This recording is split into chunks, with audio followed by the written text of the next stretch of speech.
Olá, meu nome é Patrícia Rigoni, sou mentora intercultural, especialista em mulheres em psicologia intercultural. Sou também consteladora familiar e minha formação em psicologia no Brasil com algumas especialidades. Vou hoje falar para vocês a respeito das dores emocionais da mulher imigrante, desafios e caminhos de superação. Primeiro, dizer desse lugar de onde a gente fala, como mulher, como brasileira e como imigrante ou expatriada. Eu coloco esses dois termos porque tem uma pequena diferença.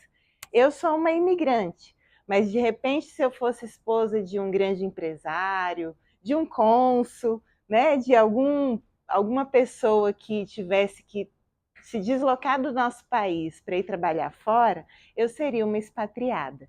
Então essa é a diferença. O imigrante geralmente ele vem para morar definitivo, tá?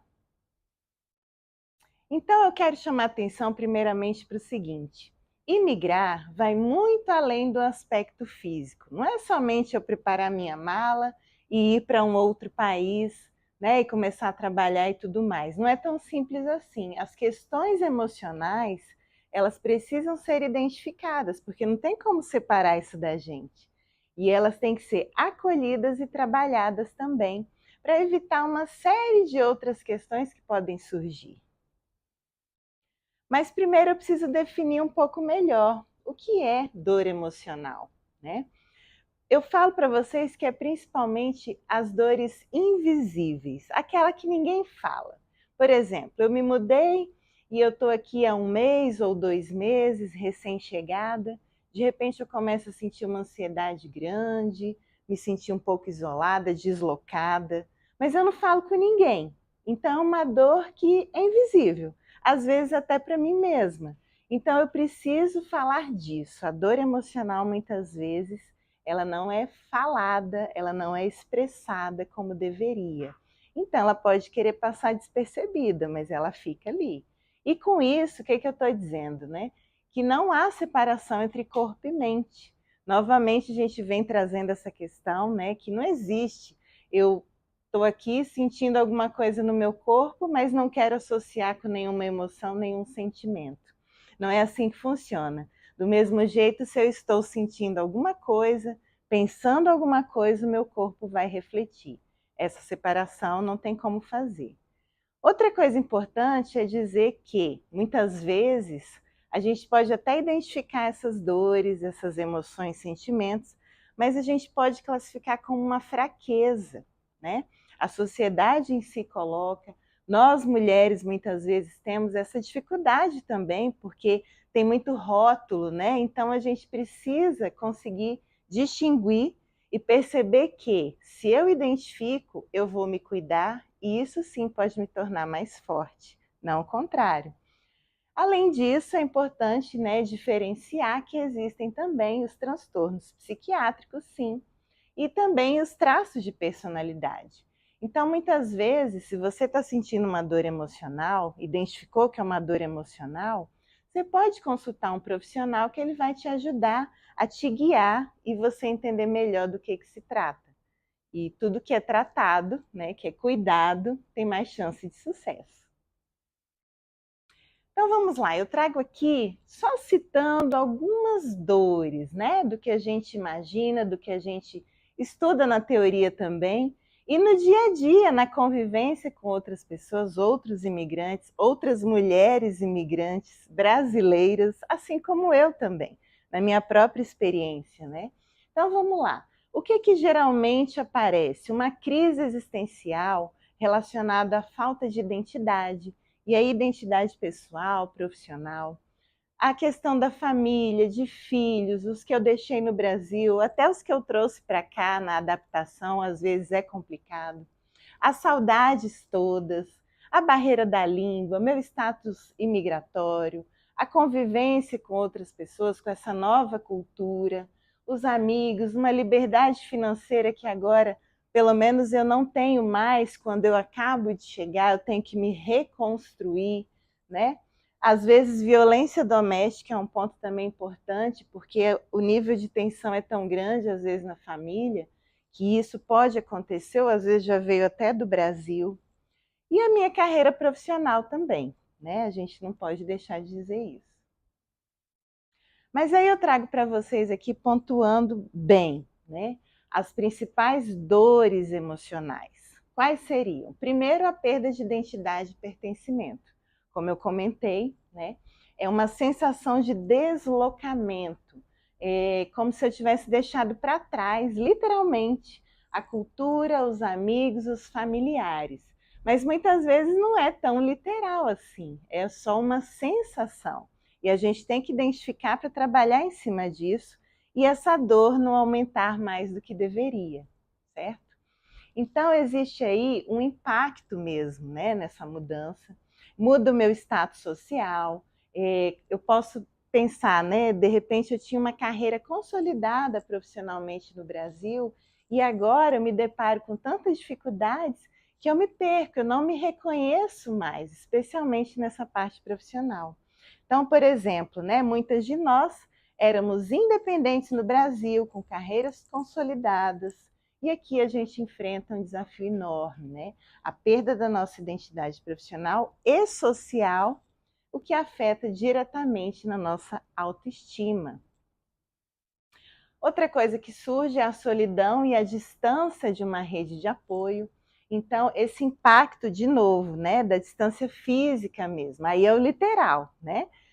Então, por exemplo, eu deixei um filho no Brasil, mesmo que ele já é adulto, mas e a vontade de abraçar? E às vezes eu tenho que esperar 1 ano, 2 anos, até regularizar tudo, enfim. É uma solidão que às vezes pode aparecer, né?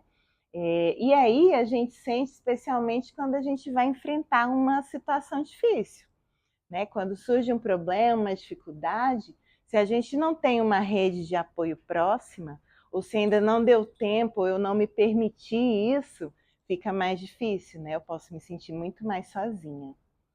E outra coisa são os desafios da adaptação cultural mesmo e de linguagem. Né? Quantas de vocês não já se depararam com isso de repente? Mesmo que eu já sabia falar inglês, falando aqui dos Estados Unidos, mas eu chego aqui, parece que é outro inglês, uma cultura totalmente diferente, e eu posso ter dificuldade sim de me adaptar, principalmente com relação a valores e normas, né? Um jeito diferente de falar, de agir, de se portar, é tudo muito estranho para nós e para eles também, então pode gerar aí uma confusão. E aí a gente pensa numa barreira mesmo, né? Uma barreira de língua, de idioma, que vai afetar diretamente a nossa comunicação e vai nos fazer, de repente, sentir mais isoladas ainda. Como consequências psicológicas dessas dores, né? A gente pode falar aí primeiramente em ansiedade e depressão, tá? Muito recorrente, porque é como se fosse uma pressão de ter que dar certo. Nossa, mas você escolheu, o que é que você está sofrendo?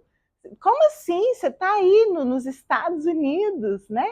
E às vezes a gente mesmo se cobra isso, se sente culpada, eu não posso me sentir triste, foi eu que escolhi, eu estou aqui porque eu quero, mas pode acontecer essa pressão e aí gerar muita ansiedade, crise de pânico, sentimento de desesperança. A depressão também pode surgir aí como uma soma desses fatores, né? Porque aí eu me deparo com uma perda da minha identidade, eu coloco entre aspas, porque depois a gente descobre que não perdeu nada, né? Só se desencontrou. A gente vai se reinventar, isso que é o mais importante.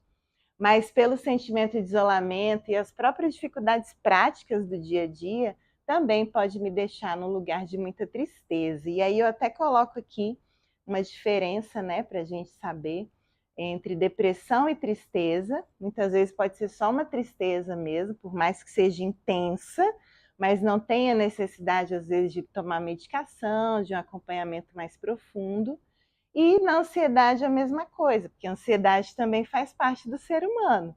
Eu não vivo sem ansiedade, ela é até protetiva. Mas se for um transtorno de ansiedade, aí eu já tenho que intervir de uma outra maneira, tá? E aqui eu quero colocar também a questão dos lutos não reconhecidos. Eu vou bater muito nessa tecla, por quê? os lutos que muitas vezes não são reconhecidos pela própria mulher, como o luto de deixar o país, o luto por não estar perto da família em momentos importantes, e até o luto pelos sonhos profissionais, né, que precisaram ser interrompidos. É tudo aquilo que está relacionado à perda e que ninguém reconhece que é um luto. E luto é um processo, é uma série de sinais, sintomas físicos, emocionais, espirituais, sociais que estão envolvidos e precisam sim ter cuidado, né, serem cuidados. Então, por exemplo, nessa questão de estar distante da cultura, e isso pode ser tão forte quanto perder literalmente um ente querido por morte, né? E nisso ser uma dor silenciosa, mas que ressoa profundamente no nosso emocional. Então, só reiterando, né, outros lutos não reconhecidos da própria rotina, da identidade pessoal e profissional, das datas comemorativas, de relacionamentos, né, das convivências, da perda cultural e idioma. Então, nos caminhos, né, de superação e reconstrução, o que eu preciso fazer? Eu preciso primeiro acolher essa vulnerabilidade, reconhecer que eu estou vulnerável, né? E isso é aceitar os seus sentimentos de dor sem tentar ser forte o tempo todo, né? E com isso compartilhar também histórias de superação de outras mulheres, procurar saber, nossa, fulana é tão bem sucedida, ela é imigrante também, o que será que ela fez para superar? Isso é uma boa dica, tá?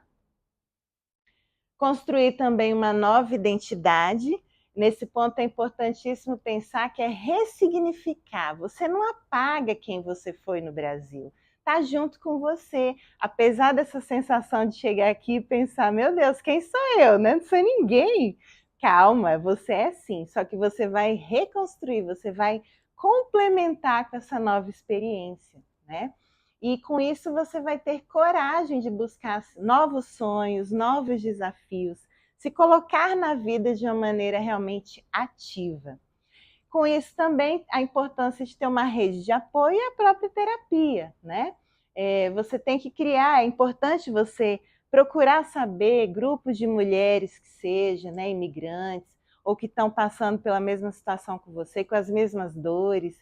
Isso tudo nos faz ter aquele sentimento de volta de pertencimento. E a terapia, especialmente, né, que seja principalmente na psicologia intercultural, tá, pessoal? Isso aqui é importante porque é uma área nova, eu diria, né, e que estuda especificamente essas emoções e sentimentos, comportamentos do imigrante. Então, isso também pode ser uma ferramenta muito, muito boa para te fortalecer. Para além disso, a gente fala de recursos internos que a gente resgata, como a resiliência, autorregulação, autoconsciência, motivação. Depois seria uma outra aula para poder falar disso, né? Mas só lembrando, e como recursos externos e terapêuticos, além da psicoterapia que eu comentei, vamos pensar em atividade física, atividades sociais, espirituais, terapias integrativas e complementares. Eu também sou consteladora familiar, então é uma boa ferramenta terapêutica para a gente trabalhar essas dores. Mas aí, ó, yoga, acupuntura, reiki, uma série de outras coisas que dá para fazer. Com isso, então, apesar das dificuldades, a mulher brasileira imigrante, ela é resiliente de natureza. Só de você estar aqui, você já é uma vencedora e tem a capacidade, sim, de ressignificar a sua trajetória. Mesmo com dor, vamos cuidar dessas dores e nos reinventar. E a mensagem é: a jornada de migrar é cheia de desafios, mas também repleta de oportunidades de transformação. Então, cada dor que sentimos, cada dificuldade enfrentada pode ser uma chance de crescimento.